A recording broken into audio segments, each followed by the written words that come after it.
மத்திய கிழக்கில் நிலவும் போர் சூழல் மற்றும் ஆர்முஸ் நீரிணை வழியாக செல்லும் கப்பல்கள் மீதான தாக்குதல்கள் காரணமாக அந்த பிராந்தியத்தில் பெரும் பதற்றம் நிலவி வருகிறது. முன்னதாக ஐக்கிய அரபு அமீரகத்தில் இருந்து இந்தியாவின் குஜராத்தின் கான்லா துறைமுகத்திற்கு வந்து கொண்டிருந்த MV மயூரி நாரே என்ற தாய்லாந்து நாட்டு சரக்கு கப்பல் மீது ஈரான் தாக்குதல் நடத்தியது பெரும் பரபரப்பை ஏற்படுத்தியிருந்தது. இதற்கு இந்திய வெளியுறவுத்துறையும் கண்டனம் தெரிவித்துள்ளது குறிப்பிடத்தக்கது. இந்த நிலையில் ஈராக்கின் பஸ்ரா அருகே பாரசீக வளைகுடா பகுதியில் நிறுத்தப்பட்டிருந்த MT சேஃப்சி விஷ்ணு என்ற எண்ணெய் கப்பல் மீது நடத்தப்பட்ட தாக்குதலில் ஒரு இந்திய மாலுமி உயிரிழந்ததை இந்திய அரசு அதிகாரப்பூர்வமாக உறுதிப்படுத்தியுள்ளது. நேற்று சர்வதேச நேரப்படி சுமார் இரவு 9 மணி அளவில் இச்சம்பவம் நிகழ்ந்துள்ளது. சுமார் 48,000 மெட்ரிக் டன் நாப்தா எரிபொருளை ஏற்றிக் கொண்டிருந்த இந்த கப்பல் மீது வெடிபொருட்கள் நிரப்பப்பட்ட வெள்ளை நிற ஆளில்லா அதிவேக படகு ஒன்று மோதியுள்ளது. படகு மோதிய வேகத்தில் கப்பலின் வலது பகுதியில் பெரும் தீ விபத்து ஏற்பட்டது.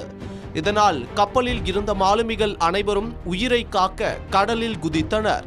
கப்பலில் பணியாற்றிய 16 இந்தியர்களில் ஒருவர் உயிரிழந்துள்ளார்.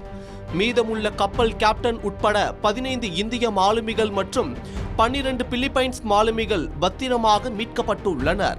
மீட்கப்பட்ட 27 மாலுமிகளும் ஈராக் கடலோர காவல் படையினரால் பஸ்ரா அருகே உள்ள ஒரு சிறிய தீவிற்கு அழைத்து செல்லப்பட்டு பாதுகாப்பாக வைக்கப்பட்டுள்ளனர்.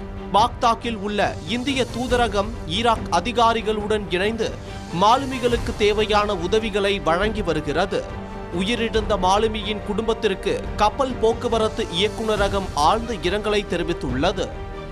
அமெரிக்கா மற்றும் இஸ்ரேல் இணைந்து கூட்டாக ஈரான் மீது தாக்குதல் நடத்தியதை தொடர்ந்து ஈரானும் பதிலடி தாக்குதலை மேற்கொண்டதன் விளைவாக மத்திய கிழக்கில் போர் பதற்றம் அதிகரித்து வருகிறது.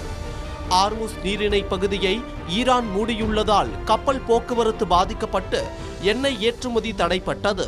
இதனால் இந்தியா உட்பட பல நாடுகளுக்கு பாதிப்பை ஏற்படுத்தியுள்ளது. குறிப்பாக இந்தியாவில் LPG சிலிண்டர் தட்டுப்பாடு ஏற்பட்டுள்ளது. இதனை விரைவில் இந்தியா சரி செய்துவிடும் எனவும் தெரிவிக்கப்பட்டுள்ளது.